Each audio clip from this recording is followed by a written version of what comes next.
The BBC presents Clifford Evans and Joan Matheson in A Day Like Any Other by Heinrich Boll, translated by Richard Graves.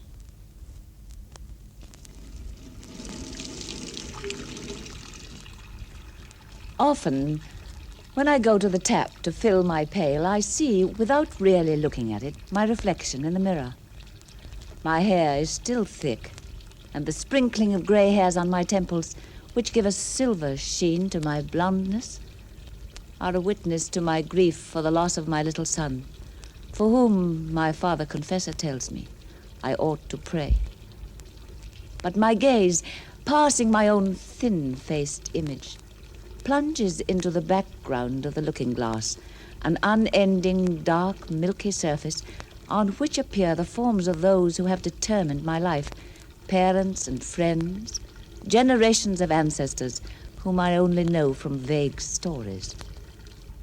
But in the foreground stand the four figures who are the content of my life.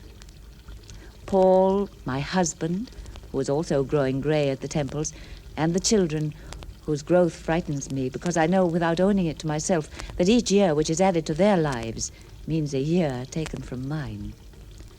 Carl is already 12, and Helene 10, and by them stands the little fellow whom I see growing up with his brother and sister. If he'd lived, he would be 11 now. Impatience fills my soul as I look into the face of my husband and note that he is becoming indifferent. It makes me think of the evenings which we so often passed together in silence, though there was a time when we believed that a lifetime would not be long enough for us to tell each other all the things we wanted to say. But he seems to have nothing to say now in answer to the impatience of my look. As I watch him, his image turns away.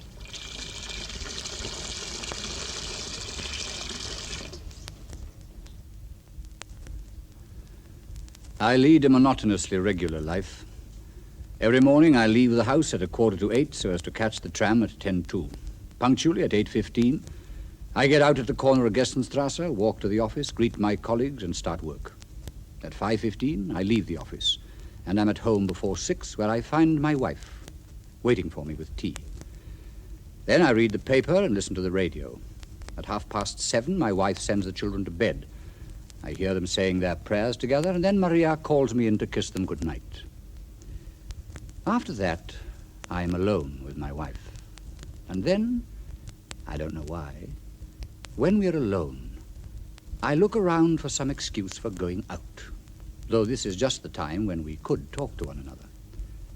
When I come back later, I always find my wife up, sitting and reading in the kitchen, which she has tidied up. And when I open the door, before I have time to speak to her, she gives me a look which seems to contain a question to which I have no answer. And this went on regularly until the day which I thought would be like any other. On Saturday, as usual, I had thrown away my expired weekly ration card into the metal litter box at the corner of the street by the tram stop. Sunday had been just like any other Sunday, and on Monday morning,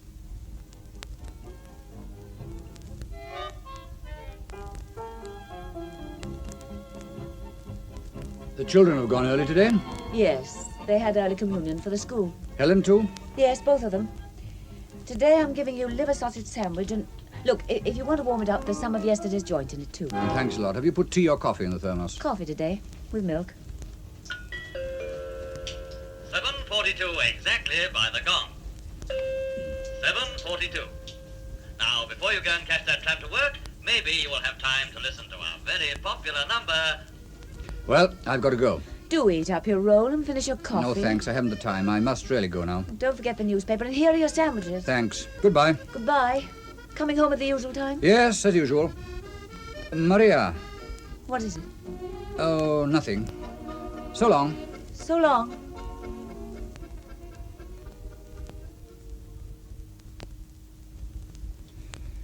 It was a day like any other. The conversations in the tram, the walk from Gerstenstrasse to the office. Almost all my colleagues were on leave. I sat down, and almost immediately the chief sent for me. I said, "Good morning, Herr Doctor." And good morning to you, Schneider. I can't get accustomed to the office being so empty. Oh, the others will be back soon, and then we shall get our leave. You look pale, Schneider. Anything wrong? No. I'm all right, thanks. Of course, it's Monday. Now, why don't you go and get some fresh air? You might go to the bank and pay in some checks. And at the same time, get them to give you a statement of account. How about it?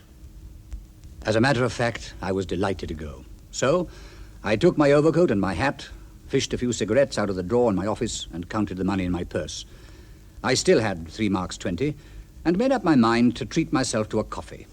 I lit a cigarette and strolled off slowly into the Breitstrasse.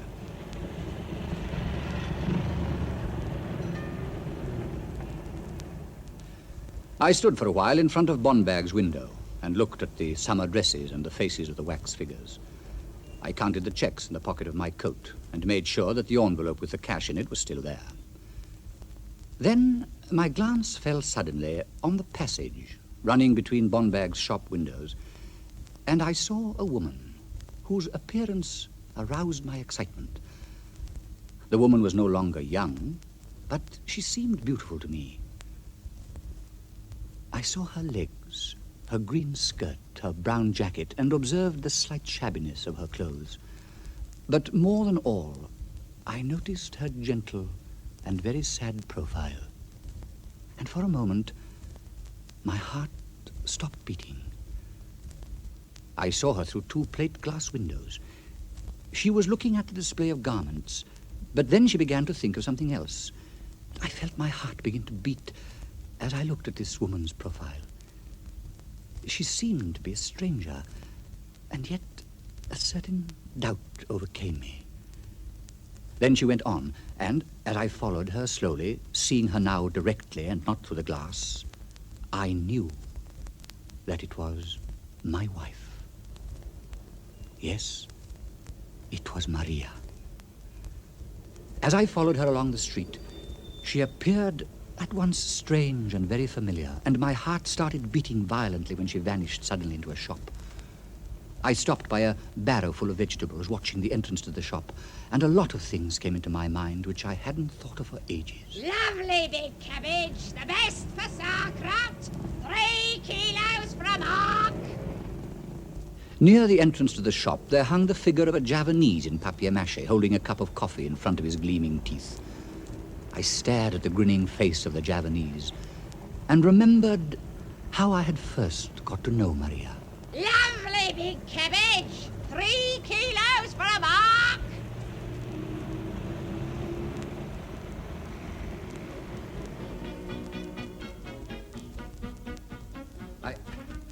I hope that you aren't cross with me for asking you to dance so often on so short an acquaintance. Oh, why should I be? Well, I see people are beginning to smile and to whisper whenever I claim you for a partner. Who's smiling? Oh, well, your friends. Really? Does that worry you? No, I only thought... Nonsense. Would you be very startled if I invited you to go out with me to a cinema or something? One day soon, I mean. Perhaps tomorrow. I'd be so happy to be alone with you for once. Do say you will. No. Really, I can't remember how you put your question, so I don't know whether to say yes or no. Can I meet you in a cafe? Or would you prefer any other place? Yes. Tomorrow? Yes. Not today, perhaps. Today? You seem to have forgotten that today's finished. It's past 1 o'clock, Herr... Schneider. Tomorrow, then? Very well. In the Café Kaiser, yes? Will you be free at 5:30? Yes.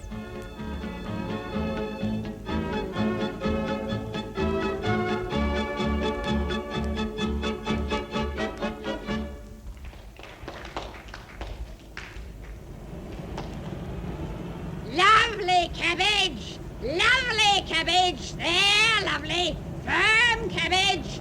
Who wants one? I'll give you 4 kilos for a mark. Suddenly, Maria came out of the shop and turned into the Breitstrasse with me following her. She was walking very fast, and I was frightened when I lost sight of her for a moment. But soon she stopped in front of the window of a chemist's shop, and I was able to look at her and observe her sad profile. and her body, which for 10 years had lain by me at night, and I felt my heart beating faster and faster. She suddenly turned round, and I dodged quickly behind the crowd surrounding a street vendor's stall, from where I could see her without being seen by her. She looked into her shopping bag, took out a paper, and studied it. I saw her hands and watched her movements. These hands and these gestures which belonged to this woman who was at once unknown to me and intensely familiar. Dulcina cream, it goes on smoothly like a dream. Do you ever pause to think, gentlemen, that you go on shaving for 50 years? Yes, 50 years.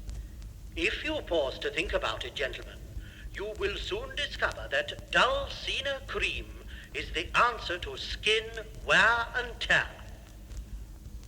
I heard the chap calling out the advertisements on the loudspeaker, and at the same time watched my wife standing over there in front of the chemist's window.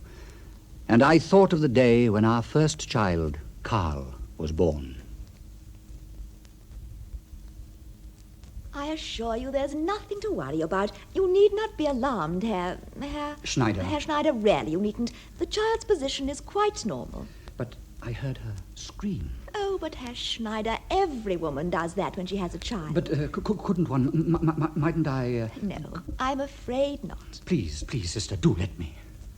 Dulcina cream, it goes on smoothly like a dream. Do you ever pause to think, gentlemen, that you go on shaving for 50 years? Then I went into Maria's room. The same Maria who now was standing in front of the window of the pharmacy and seemed to be thinking of something. Paul. Are you all right? Yes, quite all right. Really, I am. Everything's in good order. Have you got all you need? Are they looking after you properly? Oh, yes, don't worry about me. But tell me, do you think I might see the child, the little boy, just for a moment? I'm sure you can. Let's just ask the sister. I brought you this present here, little brooch. Oh, how lovely, Paul. How lovely. But you really oughtn't to have. How are things at the stores? Anything wrong in the business, Paul? Tell me. Last night they came and took away the chief. Herr Kurlinger. Yes, and all the other Jews in the store. Of course, it was bound to happen. The new chief is... What's the matter, Paul? Can't we say a thing aloud anymore? No, not this sort of thing. The new chief is Geddes. Geddes? The man you had that right. Shh, please, Maria, don't excite yourself. I'll try to come to terms with him. He can't have anything against me, Maria. I'm so happy that we now have a child. Yes, Paul. So am I. Dulcina cream, it goes on smoothly like a dream. Do you ever pause to think, gentlemen, that you go on shaving for 50 years? Yes, 50 years. If you pause to think about it, gentlemen, you will soon discover that Dulcina cream is the answer to skin wear and tear. Now my wife walked away from the window of the pharmacy, and my heart beat so madly that I couldn't count the beats. So many things came into my mind, and I wanted to look at Maria, and dreaded to lose sight of her. There she was, walking ahead of me, the woman whom I had known for 14 years, who had borne me 3 children, and whom I had embraced countless times, the woman to whom I was bound by a closer chain than cohabitation. There had been a time when we had prayed together. Now she was crossing the new marketplace where all the tram lines converge, and I saw her stop at a flower stall and pick up some roses and pinks and those great yellow marguerites. I watched her hands as she did so and saw how carefully she chose them. Attention, please. Tram number 10 is now going to start for Zuckenheim. On lane 5. Maria stayed for a long time by the flower woman's stall, and I waited for her behind a telephone kiosk and thought about the death of our second child, Clement, who was torn out of my wife's arms by the blast of a bomb and flung onto the ground. I had come on leave for the burial of my child. In those days, one could only get leave when someone was killed in an air raid. Now my memories came hurrying back, as Maria was still carefully choosing her flowers. After the funeral, we went home. We went home, wept, and went to bed. Then, after a long silence, Maria began to speak. I sometimes feel... Don't be frightened, Paul, by what I'm going to say. I find a sort of comfort in the thought that the little fellow is preserved from the troubles of life. Do you understand me? Yes, Maria. When have you got to go back? I ought to have gone today. So soon. Don't cry, Maria. I won't go today. No, I won't go. I won't go.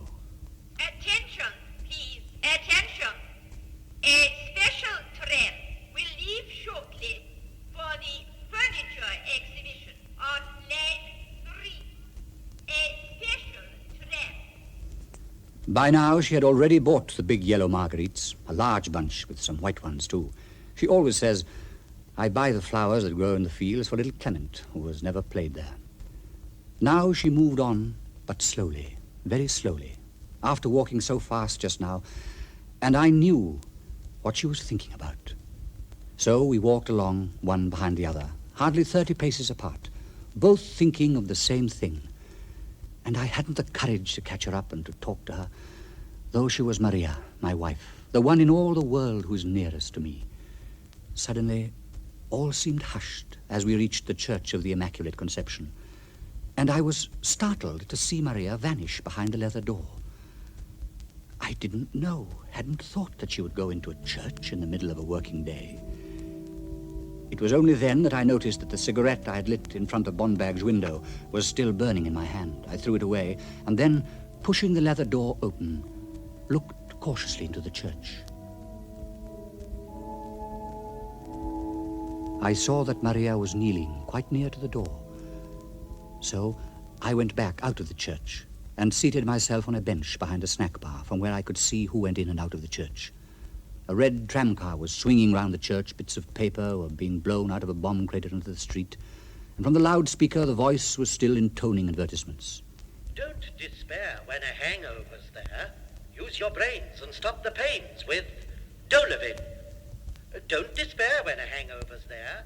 Use your brains and stop the pains with Dolovin. So many thoughts were passing through my head that I lost all feeling for time, and the years ran past me, falling away and then coming on again, till suddenly I remembered the day I came home from the war. Now, everything will be different, Paul. You're here again. The war's at an end, and we're beginning a new life. Yes, a new life. How strangely you say it. Aren't you really glad to be back at home? Yes, sure, I'm glad. What's that paper you're holding? Oh, that'll keep. Let me look at it. It's not important. Maria, please let me see it. Oh, there you are. Take it. Maria gave me the paper, and I read, "It is confirmed that office worker Paul Schneider is entitled to a weekly tramway ticket on line 12, Dr. Vingis and Company, Wholesale Chemicals." They seemed to be in a hurry, I said. How did they know I was back? I'd only just arrived, I said. Didn't you meet your colleague, Bergson? He must have told the doctor you were home. Well, go on. Oh, Paul, don't nag me. I don't know. Anyhow, the paper was delivered this morning. Well, I don't want to nag you, Maria, but all the same, it's funny. You must realize that the moment I get back, this slip of paper comes for me, and Paul, I see I must tell you, but please don't be cross. One day I met your chief, and he asked for news of you. I told him you were a prisoner of war with the English, and he asked if you would like to start again in his office. Then he gave me a quarter kilo of sweets. He said that every one of his employees gets half a kilo monthly. And then when he asked again, I said yes, that you'd be sure to want to go back to the firm. You know, a quarter kilo of sweets is a regular fortune these days, and jobs for office workers are awfully scarce. You mustn't be... No. I'm not cross, Maria. Don't fuss.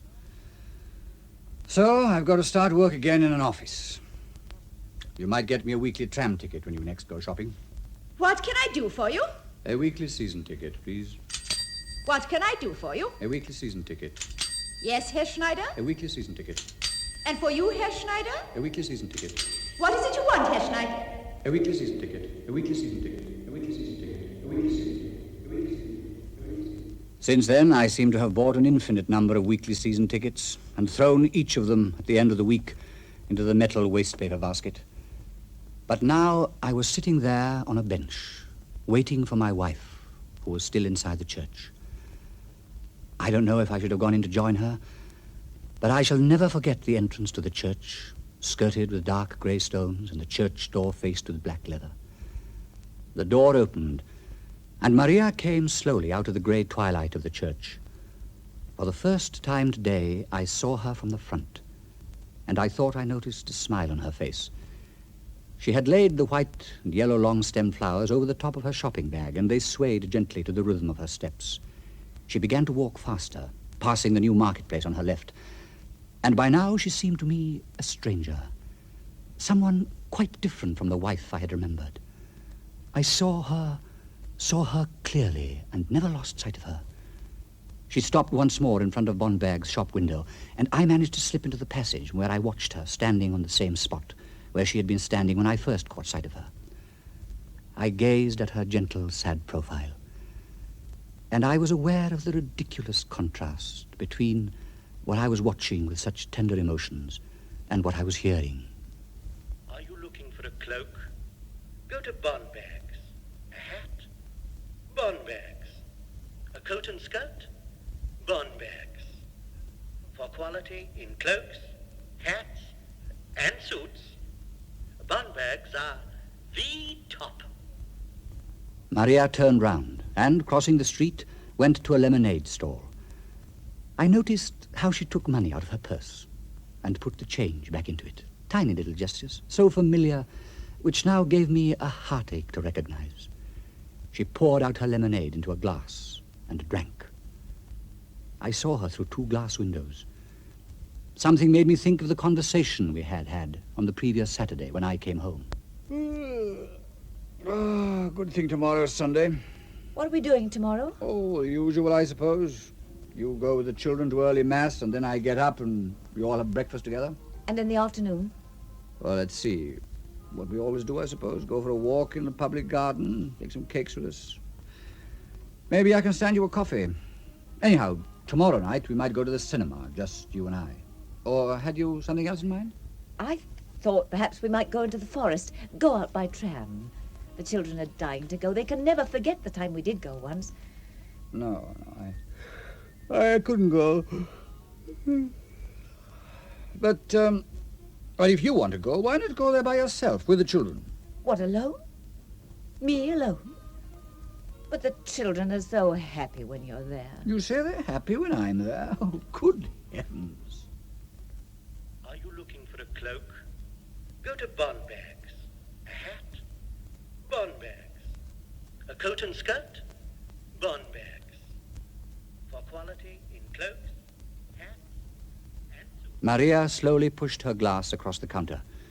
Then she checked the things in her shopping bag and picked up the flowers in her right hand.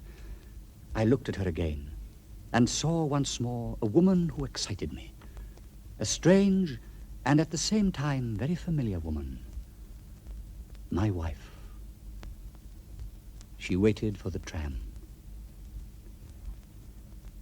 I asked for a beer and a schnapps. A beer and a schnapps for the gentleman. Yes, it was number 12. She had got in, and I could still see her standing up in the car. I didn't know what to do with my face, as I was afraid of bursting into tears. Beer and a schnapps, sir. 40 pfennigs, please. Thank you very much, sir. That's correct. I walked back to the office, very slowly, by the same road by which I'd come every morning. Hey, Schneider, back already? I thought you'd make a proper morning of it.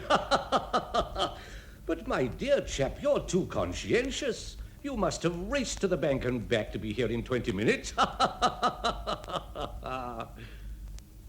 20 minutes? My dear fellow, what's the matter with you? You look peculiar. Are you ill, Schneider? Sit down. What's happened, old man? Did you go to the bank? You didn't go to the bank. Something happened. What happened? Really, nothing. Nothing happened. No, nothing. But if you forgot what you went out to do, then something's wrong. No, really. Please leave me alone. It's nothing. All right. But you really don't look well. You must have a taxi. You should go home at once. Stefan! Fräulein Stefan! Go and get a taxi. Schneider, what is the matter with you? You know you can talk to me. Have you something on your mind? No.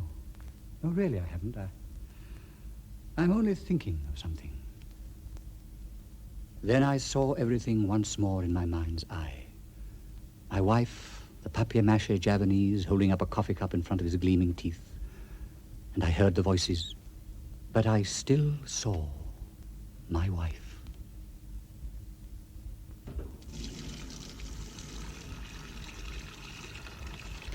I had put the white marguerites into the vase and the yellow ones into the metal box on the windowsill. It isn't far to the cemetery.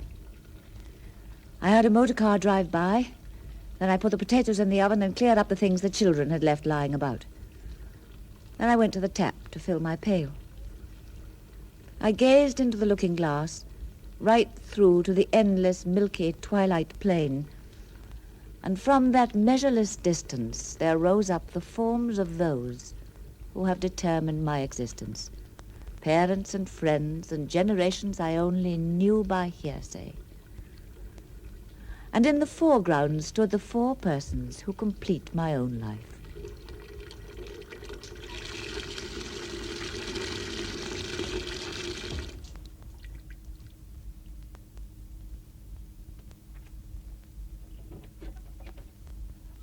Paul, how strange you look. Why have you come home at this hour? I had to see you. See me? You had to see me? But you see me every day. Don't look at me like that. You frighten me. Paul. Maria, don't be frightened. There's nothing to be frightened about. I wanted to see you and tell you something. I want to talk to you. Talk to me? Now? Yes. Now. At once.